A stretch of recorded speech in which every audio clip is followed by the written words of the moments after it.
हिंसा पर कलकत्ता हाईकोर्ट ने ममता बनर्जी की सरकार को फौरन रोकथाम के निर्देश दिए, जिसके बाद मुर्शिदाबाद भारी पुलिस बल तैनात किए गए।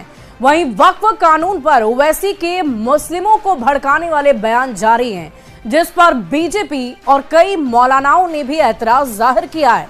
इस रिपोर्ट को आपको दिखाते हैं।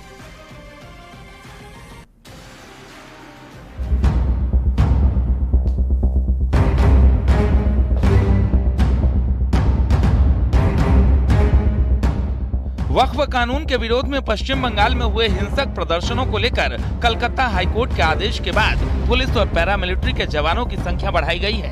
राज्य के साथ केंद्र सरकार हालात पर नजर रख रही है। वहीं AIMIM चीफ असदुद्दीन ओवैसी ने वक्फ कानून को लेकर फिर एक बार मुस्लिमों के खिलाफ बताया। तेलंगाना और आंध्र प्रदेश के मुस्लिम पर्सनल लॉ बोर्ड के मेंबर्स इस पब्लिक मीटिंग में हिस्सा भी लेंगे और अपनी स्पीचेस और अपने खिताबात के जरिए आवाम को बताएंगे कैसा ये वक्फ अमेंडमेंट बिल वक्फ के मुफाद में नहीं है। बीजेपी नेता ने मुर्शिदाबाद हिंसा को लेकर ममता सरकार पर बंगाल को बांटने का गंभीर आरोप लगाया है। ममता बनर्जी संभवतः उस रास्ते पर जा रहे हैं जिस रास्ते पर एक बार बंगाल का विभाजन 1905 में हुआ था। वह कर्जन की भूमिका में हैं। अपनी भूमिका बदलें और देश के एकता अखंडता के लिए वे संविधान के शपथ के अनुसार काम करें।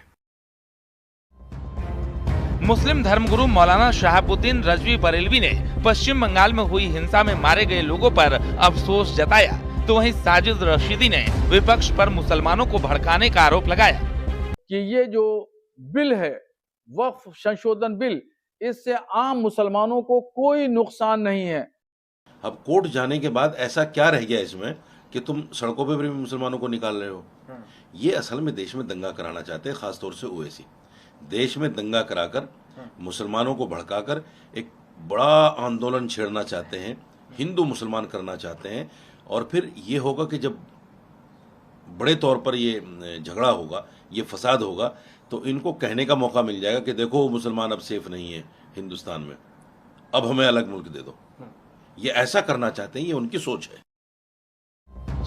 बीजेपी विधायक शुभेंदु अधिकारी ने सोशल मीडिया प्लेटफॉर्म पर वीडियो जारी कर मुर्शिदाबाद के धुलियान से 400 से ज्यादा हिंदुओं के पलायन का आरोप लगाया है। Bureau report, news 18। और इधर वक्फ के नाम पर पश्चिम बंगाल में जारी हिंसा पर सीएम योगी ने विपक्ष पर करारा प्रहार कर दिया है। लखनऊ में सीएम योगी ने कहा कि वक्फ के नाम पर हिंसा भड़काई जा रही है।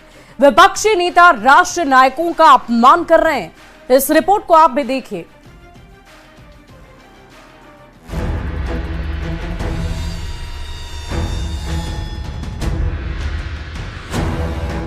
पश्चिम बंगाल में वक्फ कानून के बाद हिंसक प्रदर्शनों का दौर जारी है।